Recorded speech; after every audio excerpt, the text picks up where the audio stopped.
할렐루야. 네, 우리가 지난주에 성령 강림절을 맞이해서 함께 은혜를 나누었는데요. 오늘 이어서 우리 성령님의 또 다른 이름 보혜사라고 하는 보혜사 성령님은 어떤 분이신가에 대해서 우리가 함께 말씀을 나누려고 합니다. 여러분, 예수님은 지금 우리가 고백하는 사도신경에 보면 하나님 우편에 계시다 그럽니다. 그런데 예수님께서 제자들에게 마태복음 28장 마지막에서 말씀하실 때 뭐라 그러냐면 내가 세상 끝날까지 너희와 함께 하시리라 그렇게 말씀하시거든요. 그리고 또 뭐라고 말씀하시면 두세 사람이 내 이름으로 모인 곳에는 내가 함께 하겠다 그렇게 말씀하세요.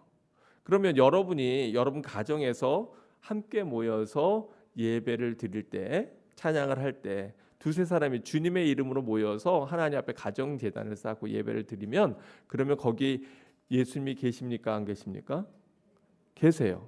또 여러분이 여행을 한다든가 또 여러분이 어떤 일들을 할 때 예수님 분명히 예수님 제자들에게 세상 끝날까지 내가 너희와 항상 함께 하겠다 그렇게 약속하셨어요. 그러면 그때 예수님은 우리와 함께 하십니까? 함께 안 하십니까? 함께 하세요. 그런데 여러분 예수님은 어디 계세요? 예수님 보이십니까? 말씀으로는 분명히 내가 너와 함께 하겠다. 두세 사람이 있는 곳에 내가 있겠다 말씀하셨는데 예수님은 우리 눈에 보이지 않을 때가 더 많거든요. 네. 그리고 또 맞습니다. 네. 예수님은 어디에나 무소부지하시다 옴니프레젠 어디에나 계시다 그렇게 말씀하는데 우리 하나님이 어디에나 계시죠. 그런데 그렇게 하나님이 또 예수님이 우리와 함께 하신다 그랬는데 우리와 어떻게 함께 하실까? 저는 그게 굉장히 궁금했어요. 어릴 때 예수님이 우리랑 함께 하신다는데 예수님이 대체 어디 계신 거야? 예수님이 어디에 계신가 이런 생각들을 갖고 있었거든요. 근데 오늘 우리가 읽은 본문에 보면 예수님이 오늘 본문은 보혜사 성령님에 대해서 말씀하고 있는 내용이에요. 15절 보니까 이렇게 말씀하고 있어요. 너희가 나를 사랑하면 나의 계명을 지키리라. 제가 요 구절을 포함시킨 이유는 이따가 설명을 하겠고요. 그러면서 뭐라고 말씀하시냐면 내가 아버지께 구하겠으니 그가 또 다른 보혜사를 너희에게 주사 그 다음에 같이 읽어봐요. 시작. 영원토록 너희와 함께 있게 하리니. 여기 보니까 또 다른 보혜사라고 하는 분을 우리에게 보내주시는데 우리에게 주시는데 그런데 영원토록 우리와 그분이 함께 하신다라고 얘기하고 있어요. 근데 그분은 어떤 분이냐면 17절 우리가 앞에 부분을 같이 읽어볼게요. 시작. 그는 진리의 영이라. 보혜사 성령님은 그러면 또 다른 말로는 뭐라고 지금 여기 본문대로라면 뭐라고 되어 있어요? 진리의 영. 우리로 하여금 참 진리를 깨닫게 하는 영, 스피릿, 영적인 존재시구나. 그런데 그분이 우리와 함께 하시는구나. 근데 여기 우리에겐 세상에서는 듣도 보도 못한 새로운 단어가 등장합니다. 네, 우리가 보험 설계사 뭐 이런 건 들어봤어도 보혜사 이거는 교회를 다니기 전까지는 그게 뭐야? 변호사나 뭐 우리가 사자 들어가는 직업들을 들어는 봤지만 보혜사라는 게 뭔가? 이 보혜사라고 하는 말의 한문 뜻은 이게 도와주신다. 네. 또 보호하신다 그런 거고요. 해는 은혜 해자예요. 그리고 사는 여러분 잘 아시는 스승사자예요. 네, 그래서 이 보혜사라고 하는 말뜻 그대로 하자면 은혜로 돕는 스승이시다. 은혜로 돕는 선생님이다. 그런 뜻인데 이거는 이제 그 헬라어 원문을 번역한 말이고 그리고 그 원래의 언어는 뭐냐 그러냐면 파라클레토스라고 하는 단어예요. 근데 이 파라라고 하는 것은 함께한다 그런 거고요. 또 클레토스라고 하는 것은 부르다, 뭐 불러 세우다 이런 의미가 있어요. 그런데 파라클레토스 그러면 우리에게 요즘으로 얘기하자면 변호사, 예를 들면 법정에서 이 사람에 대해서 검사가 이 사람은 이런 잘못을 했고 저런 잘못을 했고 이런 잘못을 했습니다라고 이야기할 때 그때 그런데 그 사람을 변론해주고 보호해주는 사람, 그것이 바로 파라클레토스라고 되어 있어요. 그래서 우리가 보고 있는 영어 성경 NIV 성경에는 이거를 뭐라고 그렇게 되어 있냐면 advocate. 근데 advocate이 뭐예요? 이게 법정 대리인을 얘기하는 거잖아요. 네, 그런 의미를 갖고 있습니다. 그래서 이 파라클레토스라고 하는 것은 advocate도 있지만 그러나 중보자 또는 도움을 주는 조력자 또는 컴포터, 카운셀러 이런 여러 가지 의미로 번역이 되고 있는 말씀인데 이것은 바로 누구를 가리키냐면 성령을 가리키고 있고요. 또 요한일서 2장 1절에 보면 바로 이분이 그리스도를 가르치고 있는 것을 우리가 성경을 통해서 알 수가 있어요. 그래서 바로 이 보혜사가 우리에게 성령님이 우리에게 오셔서 하시는 일이 뭐냐면 진리의 영이라 그랬으니까 진리를 깨닫게 하고요. 또 그 말 자체에서 있는 것처럼 우리로 하여금 우리를 세상에 하나님 앞에서 변론해주고 또 위로해주고 또 중보해주고 또 상담해주는 그러한 분이시다라고 하는 거예요.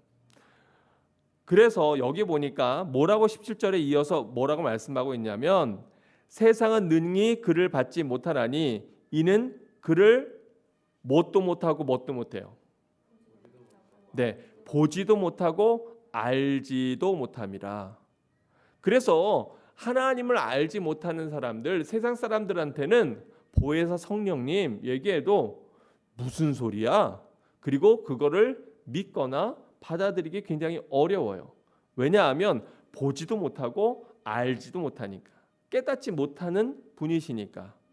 그러나 누구는 알아요? 하나님을 아는 자들, 바로 너희들, 예수 그리스도의 제자들인 너희들은 그를 아나니 그는 너희와 함께 거하시며 또 어디 계신다고요? 너희 속에 계시겠습니다. 우리 옆에 있는 사람과 그 사람 안에 계신 보혜사 성령님을 한번 바라보세요. 어디 계신가? 네, 눈 속에 있나? 아니면 머리 속에 계신가? 가슴 속에 계신가? 여러분 잘 보이십니까? 네, 눈싸움 하지는 마시고. 네.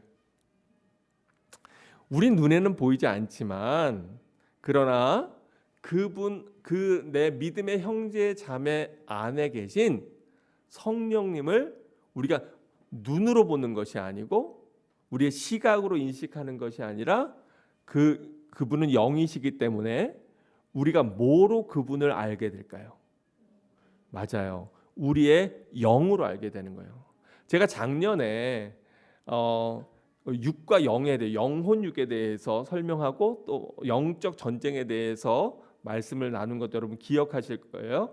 혹시 기억이 잘 안 난다 그러면은 그 유튜브에 올라가 있으니까 전에 했던 설교 말씀 한번 들어보시기 바랍니다. 그런데 우리의 육신을 가지고 바라보고 느끼는 데에는 많은 한계가 있어요. 심지어 우리들의 감각은요, 우리는 굉장히 감각이 좋은 것 같지만 전혀 그렇지 않습니다.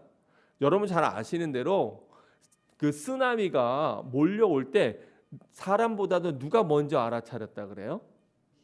네, 그 배에서 보면 어떤 위기가 닥쳐올 때 누가 먼저 아냐면 쥐들이 먼저 알고요. 그래서 예전엔 배에 있는 쥐는 안 잡았다 그래요. 왜냐하면 그 쥐를 잡으면 별로 운이 없다고 생각해서 그래서 배에 그렇게 쥐가 많았다 그럽니다.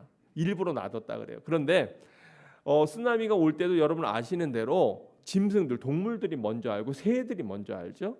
또 지진이나 어떤 자연재해가 올 때도 우리보다 사실은 우리 집에서 기르는 야옹이나 또 멍멍이 아이들이 훨씬 더 감각이 예민해요. 그만큼 우리가 육신적인 감각은 굉장히 둔하고 떨어지는 경우가 많이 있습니다. 그런데 세상의 다른 생명체들이 갖고 있지 못한 것이 우리에게는 있는데 그게 바로 뭐라 그랬어요? 영이라 그랬어요. 스피릿. 예. 그래서 우리에게는 그 영이 있기 때문에 또한 영이신 우리가 누구를 알고 인식할 수 있는 거예요? 하나님을 알고 인식할 수 있는 거예요. 그런데 성경은 뭐라 그러냐? 이 성령이 바로 하나님의 영이고 예수 그리스도의 영이라는 거예요. 그런데 그러면 예수님은 지금 이 시간 우리에게 어떠한 형태로 우리와 함께 거하십니까? 성부, 성자, 성령 삼위일체 중에 어떠한 형태로 예수님은 지금 우리와 함께 하실까요? 네, 아멘. 예수 그리스도의 영인 성령으로 우리와 함께 하시는 거예요. 그래서 여러분이 함께 모여서 가정 예배를 드리거나 여러분이 함께 믿음의 형제자매들과 기도하거나 찬양하거나 그럴 때 어떤 느낌이 있는 경우들이 많을 거예요. 예를 들면 함께 가정 예배를 드리는데 아내가 기도를 해요. 하나님, 그리고 간절히 기도하는데 그 간절한 기도가 내 마음에 막 울려 퍼지고 그것이 막 내 마음을 이렇게 깊이 내 영혼에 깊이 박히듯이 그렇게 느껴질 때가 있어요. 근데 그러한 일들을 누가 하신다고요? 성령님이. 바로 영을 통해서 성령님이 우리와 함께 하시고 우리로 하여금 알게 하시는 거예요. 그래서 성령님이 어디 계신데, 그런데 오늘 17절 말씀대로 얘기하면 뭐라고 얘기합니까? 성령님은 지금 우리와 함께 하시고 우리와 거하시고 또 어디에 계셔요? 우리 속에, 우리 안에 거하신다. 근데 여러분 여기에서 계속해서 나오는 단어가 뭐냐면 너희는 그를 아나니 그는 너희와 함께 거하시고 또 너희 속에 거하신다라고 할 때 우리가 이건 단수인가요, 복수인가요? 복수에 계속해서 예수님이 제자들, 물론 제자들 여러 명에게 제자들을 놓고 말씀하시는 거예요. 너희에게 너희 속에 거하시고 너희와 함께 하신다라고 말씀하셨는데 하나님 나라는 바로 어디에 임하는 것이기 때문에 너희 안에 임하는 것이기 때문에 하나님 나라가 어디에 임하냐면 바로 우리 안에 거하시고 임하시기 때문에 그래서 교회에는 이 공동체성을 가지고 있어요. 우리가 그동안에 함께 예배드리지 못하고 온라인으로 각각 가정에서 예배드렸지만 어떤 사람들은 사람들과의 관계를 참 힘들어해서 그래서 그냥 혼자 사는 것, 혼자 지내는 것이 좋다라고 생각하는 사람들이 있어요. 그런데 분명한 것은 교회에는 또 이 성령 안에는 하나님 나라 안에는 공동체성이라고 하는 것이 같이 있어요. 그래서 좋아도 싫어도 붙어 살아야 되는 거예요. 사람은 붙어 살아야 되는 거예요. 근데 왜 그러냐? 우리가 함께 붙어 살 때 그 안에서 일하시고 역사하시는 그 관계 가운데서 역사하시는 하나님의 성령의 일하심이 그 안에 있거든요. 지난번에 우리 이번 주에 고마운 일은 우리 나라자매가 그 제 설교를 원래 설교보다도 훨씬 더 좋게 엑기스들만 뽑아가지고 7분 정도로 해서 거기다가 배경음악도 깔고 음악도 넣고 그 다음에 그 참고 영상도 넣어서 예쁘게 귀하게 잘 만들어줬어요. 여러분 복음을 증거하고 또 전도하는데 잘 사용하시길 바랍니다. 애써주어서 고맙고요. 제가 그걸 보면서도 참 감사했는데 거기서도 나오는 얘기가 뭐냐면 우리의 행복이 관계성 안에 있다. 그런 얘기를 하던 설교를 나라자매가 편집해 주었는데 그런데 그래서 여기에 보면 계속해서 복수로 이야기하고 있다고 하는 것. 그래서 여러분이 지금 내 짝지랑 함께 있으면서 그 안에서 성령님이 일하고 계시면 바로 거기가 어디라고요? 거기가 천국이에요. 여러분은 지난 한 주간 동안 여러분의 사랑하는 가족들과 천국 생활을 하셨지요? 아니면은 서로 아주 사소한 작은 것 때문에 갈등하고 싸우고 마음 상하고 속상해하고 분내고 열내고 그러다가 그 천국을 소유하지 못하시질 않았습니까? 바로 하나님께서 우리와 함께 하신다는 거예요. 그러면서 제가 참 좋아하는 말씀이 있어요. 오늘 18절 말씀 보니까 뭐라 그러냐면 내가 너희를 누구같이 버려두지 아니하고 고와 같이 버려두지 아니하고 너희에게로 다시 오리라. 지금 성령님께서 우리와 함께 하시지만 그러나 하나님께서는 예수님께서는 우리를 그냥 떠나신 것이 아니라 바로 보혜사 성령님에게 우리를 맡기고 바로 그 보혜사 성령님으로 인하여 우리가 함께 거하는 것이고, 또 여기서 약속한 대로 우리 예수님께서는 오실까요? 안 오실까요? 오셔요. 그런데 곧 오셔요. 곧 오십니다. 근데 2000년 전에 사도 바울도 곧 온다 그랬어요. 그러니까 저도 곧 온다 그래야죠. 예전에 어떤 사람이 그런 질문을 했어요. 목사님, 성경에 보면 예수님 금방 오신다 그랬는데 왜 2000년이 지나도록 안 오십니까? 그러면 그때 곧 오십니다 라고 하는 거 잘못된 거 아닙니까? 아니에요. 전혀 잘못된 게 아니에요. 오늘 그걸 주제로 설교할 건 아니지만 예수님은 곧 오십니다. 네. 그러면서 뭐라고 얘기하냐면 우리에게 중요한 말씀을 하세요. 18절에 보니까 조금 있으면 세상은 나를 다시 보지 못할 것이로다. 근데 여기서 세상이 다시 보지 못한다는 건 누구를 얘기하는 거예요? 예, 육신을 갖고 계신 그 예수님을 다시 보지 못할 것이다. 그런데 세상은 나를 다시 보지 못해. 그런데 누구는 나를 봐요? 너희는 나를 보리니 이는 내가 살아있고 너희도 살아있겠습니다. 그러면서 그 날에는 내가 어디 안에? 아버지 안에, 또 너희가 내 안에, 내가 너희 안에 있는 것을 너희가 알리라. 그래서 여기 있는 내가 아버지 안에, 또 우리가 주님 안에, 또 주님이 우리 안에 있는 것, 이것을 우리가 알 것이다. 알 것도 같고 모를 것도 같고, 이 성경에 특히 성령에 관한 이야기는 우리가 그렇게 야, 그런 것 같기도 한데 정확하게 무슨 뜻인지 잘 안 오는 것 같기도 하고 그럽니다. 그런데 이 보혜사 성령에 대해서는 이 14장에서 이 부분만 아니라 이어서 또 말씀하고 있는 것을 우리가 알 수 있거든요. 그래서 함께 보기를 바랍니다. 14장 23절에 보면 뭐라고 말씀하냐면, 예수께서 대답하여 이르시되 사람이 나를 뭐하면? 나를 사랑하면 내 말을 지킬 것이다. 그런데 우리가 아까 14장 15절에서도 똑같은 말씀을 반복하세요. 14장 15절 말씀 우리가 다시 한번 볼까요? 시작. 너희가 나를 사랑하면 나의 계명을 지키리라. 그래서 23절로 다시 와서 보면 사람이 나를 사랑하면 내 말을 지킬 것이다. 그리고 아버지께서 그를 사랑하실 것이고 우리가 그에게 가서 거처를 그와 함께 하리라. 그러면 여기에서 우리가라고 얘기하는 이 우리가는 누구예요? 예수님. 또 예수님만인가요? 지금 바로 그 앞에. 그렇죠. 아버지. 그래서 여기 보니까 성령님이 우리 안에 내주하시지만 그러나 그 성령님은 그냥 성령 그분만으로 우리가 하나님, 예수님, 성령님 따로 별개인데 그 성령님 보혜사라고 하는 분이 우리와 거하는 것이 아니고 바로 그 성령님이 거하신다고 하는 것 자체가 누가 함께하고? 예수님이 함께하고 또 누가? 하나님 아버지도 함께하시는구나. 그래서 사실 오늘이 삼위일체 주일이에요.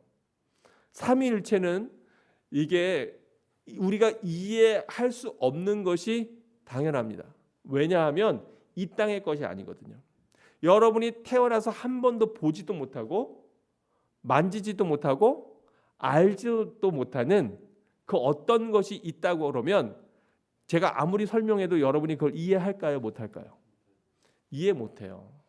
그래서 성령의 은혜를 체험하고 경험해 보지 못하면 그걸 아무리 설명해도 사실은 잘 와닿지를 못해요. 그런데 마가의 오순절 다락방에서 제자들이 기도하고 함께 모여서 열심으로 기도할 때 성령님이 임하셨던 것처럼 성령님이 딱 임하시면 그러면 그걸 알아요. 예를 들면 여러분이 김치를 한 번도 먹어보지 않은 어떤 사람에게 김치의 맛을 설명한다고 하자고요. 김치 맛은 어때요? 아시군요. 네. 근데 신김치만 있나요? 김치 맛은 또 어때요? 매워요. 그런가 하면 또 김치 맛은 어때요? 짜요, 달아요, 시원해요. 네, 맛있어요. 설명이 될까요? 설명이 안 돼요. 아프리카 사람, 저 아프리카 또는 아마존 밀림에 있는 어떤 사람에게 우리가 이 휴대폰을 말로 설명한다고 해보자고요. 여러분이 나무 작대기를 가지고 땅에다가 그림을 그리고 설명을 하면서 뭐 이게 여러분이 아무리 열심히 설명을 한다고 한들 그 사람이 그 휴대폰에 대해서 완전히 다 이해를 할 수 있을까요? 아니면 상상이나 할 수 있을까요? 못해요. 아무리 여러분이 말로 설명해도 이런 게 있는데, 판때기 같은 게 있는데 거기서 사람도 나오고 뉴스도 나오고 노래도 나오는데 어떤 경우는 춤도 추고 영화도 보고, 영화가 뭔지도 모르는 사람에게 영화를 설명한다는, 여러분 그런 것들이 너무너무 힘들어요. 똑같아요. 오늘 여기서 이야기하는 것도 세상은 알지도 못하고 깨닫지도 못해. 근데 누구만 알아? 하나님의 자녀들. 그 영을 갖고 있고 그 하나님의 영을 느끼고 또 체험하고 그 충만함을 받은 사람들은 알아라고 하는 이야기와 똑같은 거예요. 그런데 어쨌든 우리가 이 성경의 본문 말씀대로 보면 성령님은 단순히 성령님 고분 따로 있는 것이 아니라 그 성령님은 바로 하나님의 영, 예수님의 영, 또 성령님, 그분이 바로 우리 안에 계신 거구나 라고 하는 것이 오늘 우리가 읽은 이 본문에서 나와 있는 거예요. 왜냐하면 여기 보니까 내 아버지께서 그를 사랑하실 것이고 우리가 그에게 가서 거처를 그와 함께 할 것이기 때문에 그래요. 그러면서 계속해서 말씀에 대한 이야기가 나오는데 24절 보니까 뭐라 그래요? 나를 사랑하지 아니하는 자는 내 말을 어떻게 해요? 지키지 아니하나니 너희가 듣는 말은 내 말이 아니요 예수님이 하신 모든 말씀은 누구의 말씀이라는 거예요? 나를 보내신 아버지의 말씀이다. 또 내가 아직 너희와 함께 있어서 이 말을 너희에게 하였거니와, 보혜사 곧 아버지께서 누구의 이름으로 보내실 성령? 내 이름으로 보내실 성령. 그러니까 바로 성령님은 하나님 예수님과 뗄래야 뗄 수가 있어요, 없어요? 뗄 수가 없어요. 하나님과 뗄래야 뗄 수가 있어요, 없어요? 뗄 수가 없어요. 그러니까 우리가 성령님이 계시면 그러면 기도를 성령님 이렇게 기도해야 될 텐데 우리는 누구에게 기도해요? 하늘에 계신 아버지요. 또 우리는 예수님께 기도해요. 왜냐하면 이 성부, 성자, 성령은 뗄래야 뗄 수가 없는 그런 한 분이시기 때문에 그래요. 그러면서 보혜사 곧 내 아버지께서 내 이름으로 보내신 성령 그가 너에게 모든 것을 어떻게 하시고 가르치시고 내가 너에게 말한 모든 것을 어떻게 생각나게 하시라. 그러니까 지금 여러분이 이 얘기를 들으면서 목사님 무슨 얘기인지 잘 모르겠어요. 그러면 여러분이 누구한테 구해야 돼요? 누구를 구해야 돼요? 성령님을 구해야 돼요. 왜요? 뭐라고 말씀해요? 성령님이 그가 너희에게 모든 것을 뭐 하시고 가르치시고 또 너희에게 말한 모든 것을 생각나게 하시기 때문에. 그러니까 우리에게 말씀을 가르쳐 주시는 분이 누구세요? 성령님이세요. 그래서 내가 성령 충만하지 않으면 목사님 말씀이 잘 들어와요, 잘 안 들어와요? 잘 안 들어와요. 굉장히 이렇게 거리가 멀리 느껴지고요. 목사님이 설교를 하시면 하실수록 점점 더는 더 우리는 더 깊은 이렇게 그 깊은 어디에 이렇게 해서 가끔 하나님 만나러 갔다 오기도 하고 그래요. 왜 그러냐? 그 이유가 어디에 있을까? 네, 첫 번째 이유는 목사님 설교를 잘 못하기 때문에. 그러나 두 번째 이유는 어디 있냐면 내 영이 깨어 있지 않아서 그래요. 내 영이 깨어 있으면 그러면 하나님이 성령님이 그 말씀이 무슨 뜻인지 나로 하여금 깨닫고 알고 나의 영에게 말씀하세요. 그런데 내 영이 성령으로 충만하지 않으면 그러면 이게 잘 안 들어와요. 그래서 여러분이 구해야 되는 분이 누구예요? 성령님이에요. 성령님은 우리가 꼭 구하고 받아야 되는데, 근데 이렇게 우리가 성령 충만하고 성령을 받으려면, 그러면 오늘 말씀 보면 계속해서 이야기하고 있는 게 뭐냐면 그 첫 번째 시작이 어디서 시작되냐? 누구를 향한 사랑? 하나님을 향한 사랑. 그리고 그 사랑하면 하나님의 말씀을 내 삶 속에 적용하여 내가 그 말씀대로 살고 실천하는 것이 바로 그 시작인 거예요. 그래서 계속해서 너희가 나를 사랑하면 어떻게 하리라? 내 계명을 지키리라. 14장 15절. 또 23절에 사람이 나를 사랑하면 내 말을 지킨다. 그런데 그렇게 내 말을 지키고 나를 사랑하는 자에게 누가 함께 하신다? 성령님이 함께 하신다. 그래서 바로 우리가 성령 충만하고 성령의 은혜를 받으려면 누구를 향한 우리의 사랑이 우리 마음속에서 커져야 돼요? 하나님을 향한 사랑의 마음이 커져야 되는데, 그런데 안타깝게도 내 마음에 하나님을 사모하고 하나님을 향한 사랑의 마음이 커지는 것이 아니라 자꾸만 세상의 것들에 대한 마음들이 커지는 것이 많아요. 왜 그럴까? 누가 방해할까요? 사탄이 방해하는 거예요. 사탄이 계속해서 내 마음에 하나님을 향한 사랑이 커지지 못하도록 자꾸만 세상 것들을 우리 안에 넣어줘요. 제가 그래서 여러분, 우리 안에 성령의 은혜로 채우기 위하면 이게 자리 싸움인데, 여러분 그런 거 해봤어요? 예전에 게임할 때 보면 이렇게 자리들이 있어요. 그래서 빙글빙글 돌다가 뭐 둥글게 다 앉아! 그러면 갑자기 의자에 막 가갖고 앉는, 마치 우리가 그렇게 자리 싸움 하듯이 주님을 붙잡지 않으면, 그러면 내 마음의 자리에 누가 덜컥 와서 앉아버려요. 사탄이 와서 덜컥 앉아버려요. 그래서 사탄이 우리의 마음속에 넣어주는 거는 하나님을 향한 사랑이 아니라 어디에 대한 사랑을 넣어줄까요? 세상에 대한 사랑을 넣어주는 거예요. 근데 그 세상에 대한 사랑이요, 꼭 나쁜 것처럼 보이는 것만은 아니에요. 사탄도 광명한 천사로 가장하여 우리에게 드러나고 나타난다 그랬어요. 그리고 대부분 그건요, 보암직도 하고 먹음직도 해요. 주로 어떤 거로 나타나느냐? 내가 남들에게 어떻게 보일까? 여러분 한번 생각해 보세요. 사람이 왜 열심히 돈 벌까요? 왜냐하면 남한테 뭐 있어 보이고 싶거든요. 왜 넓은 집, 큰 집 살고 싶을까요? 왜냐하면 뭐 좀 있어 보이고 싶거든요.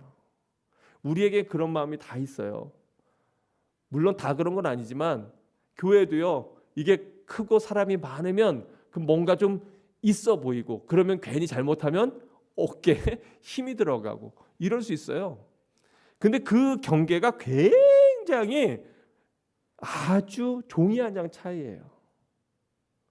교회 부흥이 귀하고 좋은 거예요. 근데 그것이 남에게 보이기 위한 거라면, 목사님이 이게 그래서 내가 얼마나 능력 있는 목사인지를 남한테 드러내고 싶은 욕망이 내 속에 있다면, 그러면 그거는 하나님의 것이에요, 세상의 것이에요? 세상의 것이에요.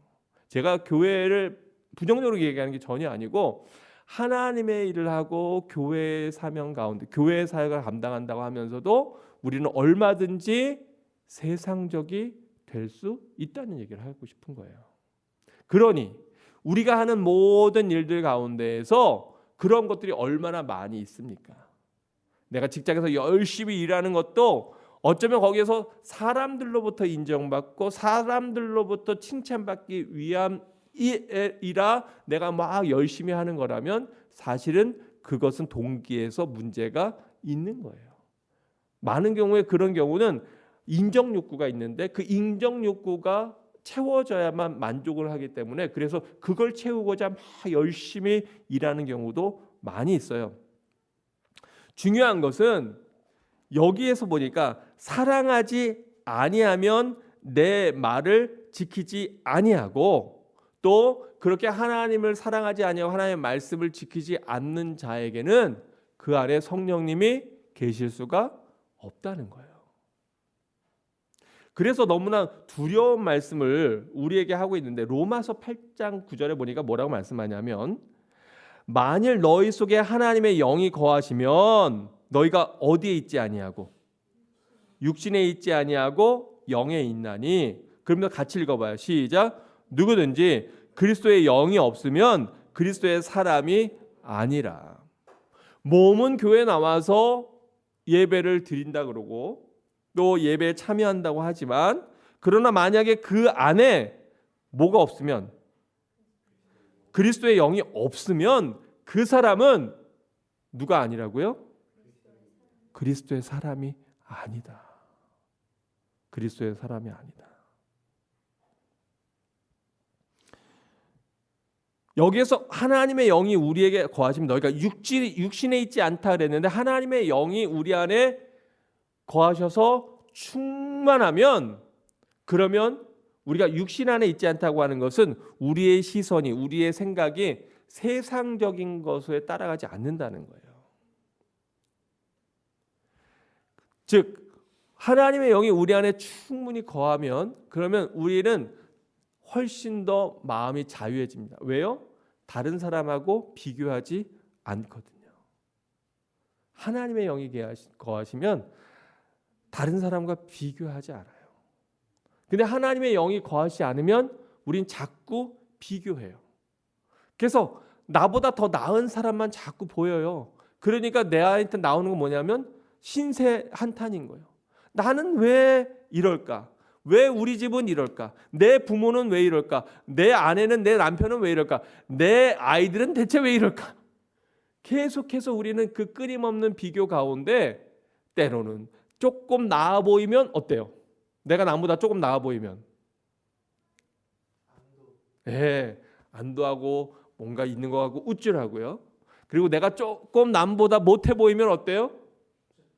네, 금방 아주 그냥 방구석을 뚫고 바닷속으로 내려갈 것처럼 한숨을 푹푹 쉬면서 마음이 툭 떨어져 가지고는 기운도 없고 하고 싶은 것도 없고 의욕도 없고.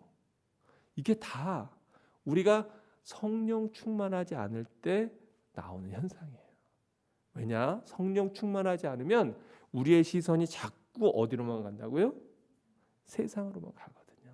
세상에 반짝거리는 거, 세상에 좋아 보이는 거, 세상에 멋들어진 것들, 이런 것들 때문에 이것이 계속해서 우리를 괴롭히고 힘들게 하는 거예요.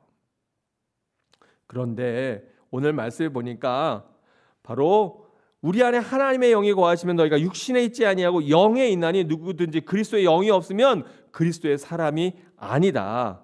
또 그리스도께서 너희 안에 계시면 몸은 뭐로 말미암아 죽은 것이나 죄로 말미암아 죽은 것이나 우리의 영은 의로 말미암아 살아 있는 것이니라. 또 예수를 죽은 자 가운데서 살리신 이의 영이 너희 가운데에 거하시면, 여러분 여기 보십시오. 성령님이 왜 하나님의 영이냐?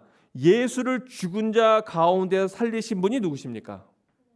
하나님이셔요. 그런데 바로 그 하나님의 뭐가? 하나님의 영이 어디 안에? 너희 안에 거하시면 그리스도 예수를 죽은 자 가운데서 살리시니, 즉 하나님 너희 안에 거하시는 그의 영으로 말미암아 너희 죽을 몸도 살리시리라. 이게 뭐예요? 부활이에요. 우리의 부활은 어떻게 되어지는 거예요? 하나님의 세상의 창조자이신 하나님의 영이 내 안에 들어와 계시기 때문에, 그래서 바로 우리에게는 영원한 생명, 부활이 우리에게 있는 거예요. 그래서 여러분 우리가 다음 주에는 그러면 우리가 과연 이 성령을 어떻게 받을 것인가? 과연 성경은 어떻게, 성령 받은 사람들은 어떠한 과정들과 어떠한 경로를 통해서 성령을 받았는가를 이야기할 건데, 오늘은 먼저 그러면 성령이 우리 안에 임하시면 그 증거가 있어야 되잖아요. 근데 어떤 증거들이 있는가를 로마서에서는 이렇게 얘기합니다. 로마서 14장 17절에 보니까 성령님이 우리 안에 계실 때 나타나는 일들이 무엇인지를 얘기하고 있어요. 하나님의 나라는 먹는 것과 마시는 것이 아니에요. 왜냐하면 이 로마서에서 보면은 로마의 사람들이 먹는 거 마시는 것 때문에 싸웠거든요. 이 고기를 먹는 게 맞느냐, 채소를 먹는 게 맞느냐, 이 포도주를 마시는 게 맞느냐, 안 마시는 게 맞느냐, 이런 거 가지고 사소한 거 가지고 싸웠거든요. 그런데 그런 다툼 가운데 있는 로마 교회를 향해서 사도 바울이 뭐라 그러냐면 하나님의 나라는 먹는 거, 마시는 거 이런 것에 있는 것이 아니고 같이 읽어봅니다. 시작. 오직 성령 안에 있는 의와 평강과 희락이라. 아멘. 우리 안에 성령이 우리 안에 성령님은 계셔요. 제가 그걸 지난번에 성령의 뭐라고 말씀했습니까? 표현을? 아멘. 성령의 내주. 성령님이 내 안에 계심. 내가 예수 그리스도를 고백하면 성령님은 내 안에 계셔요. 그런데 왜 그 성령님께서 힘을 못 발휘하십니까? 그런데 내 안에 성령님이 계시지 않은 것 같습니까? 많이 아픈 사람은 여러분 막 돌아다니고 일을 할 수가 있어요, 없어요? 없죠. 왜요? 이 사람은 살아 있습니까? 죽어 있습니까? 아니, 많이 아픈 사람 너무 일찍 보내지 마시고 아직 살아 있어요. 네, 살아 있는데 그런데 문제는 뭐냐면 그 사람이 일을 못 해요. 왜 일을 못 하냐? 힘이 없어서. 이 사람은 아직 죽은 사람은 아니에요. 살아 있어요. 그러나 그에게 에너지가 충분하지 못하면 일을 못 하듯이 우리가 예수 그리스도라고 하는 그 이름은 믿어요. 그러나 내 안에 어디로 나아가지 않으면 성령의 내주는 있지만 성령의 충만함으로 나아가지 않으면 내 안에서 그 성령님이 드러나고 역사하시고 일을 하실까요? 못 하실까요? 못 하셔요. 그래서 제가 여러 번 말씀드렸지만 갈라디아서에 있는 말씀처럼 바로 내 안에는 이 성령의 소욕과 육체의 소욕이 있는데 이 둘이 서로 싸움하여 이것으로 계속 갈등을 일으켜서 나로 하여금 하나님의 일을 성령의 일을 감당하지 못하도록 만드는 거예요. 그러나 성령이 정말로 내 안에 계시고 그 성령이 충만하면 그 성령 안에 있는 것들이 어떤 거라고요? 이 로마서 14장 17절에 있는 것처럼 의와 평강과 희락이다. 다시 한번 시작. 의와 평강과 희락이다. 그래서 여러분이 성령 충만하면 여러분이 기쁘고 또 평안 가운데 바른 삶을 살 수 있는 거예요. 혹시 여러분 안에 이 알코올이 충만하면 그 알코올의 힘으로 움직이잖아요. 그죠? 똑같은 거예요. 그래서 우리가 지난주에 볼 때에도 사람이 성령 충만하니까 사람들이 그걸 보고서 제자들이 성령 충만해서 막 성령 충만함을 받으니까 성령 세례를 받으니까 사람들이 뭐라 그랬어요? 왜 술 마셨냐고, 너네 낮술 마셨냐고, 이거 뭐 하는 거냐고, 왜 이러냐고 그렇게 얘기하잖아요. 이게 또 비슷하거든요. 그런데 내가 왜 성령이 계심에 성령이 내주하심에도 나 하나님 믿는데 그런데 왜 내 안에서 성령님이 역사하시지 않는 거야? 왜냐하면 계시긴 계신데 나의 육신의 소욕이 가득 차서 이 성령의 능력이 발휘하지 못하도록 사단은 계속해서 우리에게 세상 것들을 집어넣거든요. 여기에 물컵이 있는데 여기에 계속 구정물을 부으면 결국 이 안에 구정물만 가득하듯이 그렇게 사단은 계속해서 우리를 노리고 있는 거예요. 여러분이 한 주간 내내 살아가는 그 과정 가운데 여러분은 과연 성령의 공급을 받고 계십니까? 하나님의 은혜의 공급을 받고 계십니까? 아니면 사단의 세상의 것들로 공급을 받고 계십니까? 그것이 여러분 신앙생활의 승패를 가름하는 거예요. 근데 여러분이 자꾸 여러분 자신을 그렇게 세상 것에게 내어주면 그러면 여러분이 일주일에 한 번 와서 여기서 예배 드린다고 해도 예배 자체도 여러분에게 의미를 주지 못하고 예배도 힘이 없고 기운도 나지 않고 성령의 충만함도 알지 못하고 의와 평강과 희락을 충만해서 돌아가는 것이 아니라 걱정과 염려와 근심만 가득해서 가자 끝났다 이러고 돌아갈 수밖에 없는 거예요. 그러면서 15장 13절에 보면 뭐라고 말씀합니까? 소망의 하나님이 모든 기쁨과 평강을 믿음 안에서 너에게 충만하게 하사 무엇의 능력으로? 성령의 능력으로 소망이 넘치게 하시기를 원하노라. 아멘. 그런데 성령 충만함의 또 다른 증거는 뭡니까? 바로 꿈을 갖는 거예요. 꿈을. 그래서 지난번에 우리가 요엘서에서 있는 말씀처럼 성령 충만함이 임하니까 성령 세례가 임하니까 너희 자녀들은 예언할 것이요. 또 청년들은 환상을 보고 또 너희 아비들은 꿈을 꾸리라. 여기 예언, 환상, 꿈 이게 다 뭡니까? 소망이에요. 하나님 나라를 향한 소망. 지금 나의 환경과 상황을 벗어나서 그것에 묶이지 않고 바로 하나님 나라를 향한 그 소망. 그것에 여러분이 기쁨으로 살아갈 수가 있는 거예요. 말씀을 마치면서 로마서 15장 13절 소망의 하나님이 모든 기쁨과 평강을 믿음 안에서 여러분에게 충만하게 하셔서 성령의 능력으로 소망이 넘치기를 바랍니다. 여러분 이번 한 주간 여러분 한번 실험해 보세요. 여러분 술 취하려면 뭘 마시면 돼요? 술을 마시면 돼요. 그러면 여러분이 성령에 취하려면 뭘 마시면 돼요? 표현 좀 이상하지만 성령을 마시면 돼요. 근데 여러분 성령을 마시는 방법이 뭐예요 대체? 아멘. 하나님 말씀과 기도예요. 오직 너희가 말씀과 기도로 거룩하여집니다. 하나님 편지, 연애 편지 많이 읽으면 하나님에 대한 그 사랑이 막 더 물씬 솟아오르고요. 그리고 전화통 붙들고 애인이랑 대화 많이 하면 더 그 사람에 대한 사랑이 이렇게 간절하듯이 우리가 하나님의 말씀과 기도를 붙잡지 않으면 우리가 성령 충만할 수 없어요. 사랑하는 성도 여러분, 이번 한 주간 여러분 한번 실험해 보십시오. 한 주간은 여러분이 세상 것들 붙잡고 열심히 살아보십시오. 여러분 안에 의와 평강과 희락이 이루어지는가?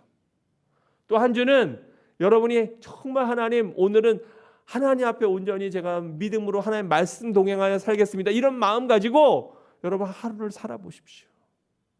여러분의 마음에 주님께서 의와 평강과 희락을 부어주실 것입니다. 그래서 돌아오는 주일에는 우리가 그 기쁨을 충만히 누리며 이것으로 하나님 앞에 감사하고 찬양하고 영광 돌리는 그런 저희 모두가 되기를 주님의 이름으로 축원합니다. 네, 기도하겠습니다. 사랑의 아버지 하나님, 오늘도 저희들 주님 앞에 불러 모아 주시고 말씀 가운데 보혜사 성령님 우리를 위로하시고 권면하시며 우리를 세워주시고 또 우리를 변호하시고 변론하시는 그 성령님의 은혜를 우리가 다시 한번 말씀으로 배우게 하시니 감사합니다. 아버지 조금 딱딱한 말씀이었지만 그러나 그 성령 안에 계신 의와 평강과 희락을 누리고 소망 가운데 살아가는 저희 되게 하여 주옵소서. 이번 한 주간 오직 주님의 말씀과 기도와 찬양을 붙잡고 믿음으로 나아가 성령 충만한 은혜에 나아가는 저희 모두가 되기를 간절히 바라옵고 예수님의 이름으로 기도합니다. 아멘. 아멘.